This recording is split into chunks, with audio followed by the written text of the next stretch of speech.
नमस्कार शेतकरी बंधूंनो, मी माधव अवचार मल्टीप्लायर मार्गदर्शक. हा माझा कापसाचा प्लॉट आहे. जात 578 राशी. बघून घ्या, टोटली मल्टीप्लायर बीज प्रक्रियापासून याच्यामध्ये यूज केलेला आहे.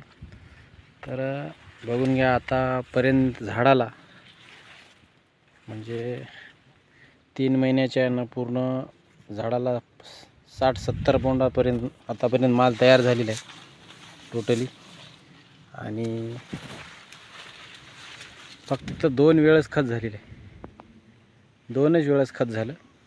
आणि मल्टीप्लायरची सतत जे आपण फवारणी घेतो त्याच्यामध्ये मल्टीप्लायर टाकलेलं आहे. त्याच्यामुळं मालाची सेटिंग किती लवकर आलेली आहे ते बघून घ्या.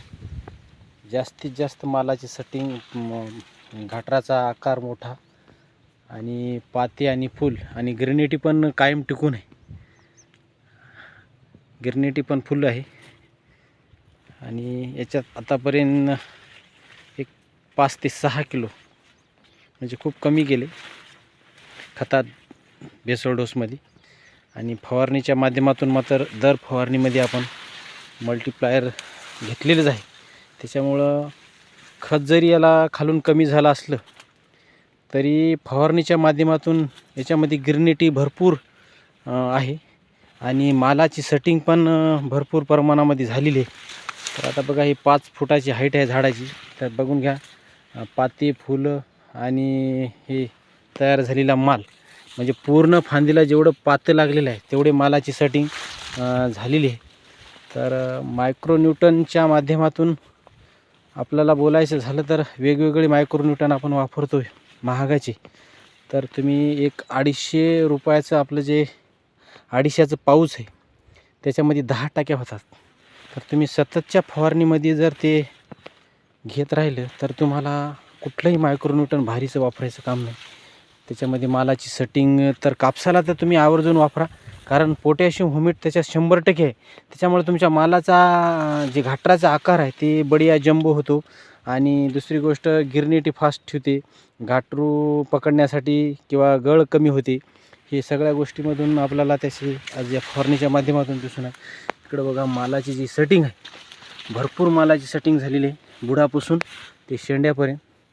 आणि आपण जर एक 3 एकरच्या हिशोबानं जर याला 9 किलो जायला पाहिजे होतं तर आपलं 5 ते 6 किलोच गेले. आणि एक फवारणी न चुकता मात्र आपण फवारणीमध्ये त्याला प्रत्येक फवारणीमध्ये घेतलेलं आहे. बघून घ्या, हा माझा 3 एकरचा राशी 78 हा प्लॉट आहे. तर एक भेसोल डोस टाकायचाच राहिला आहे, तर 2च त्याला भेसोल डोस झालीत. आणि आतापर्यंत मल्टीप्लायर मात्र सतत यूज केल्यामुळं बढिया रिझल्ट, क्वालिटी, माल सेटिंग, पातं अजिबात आतापर्यंत गळालेलं नाही याचं. त्याच्यामुळं माल सेटिंग फार चांगल्या प्रकारे झाली.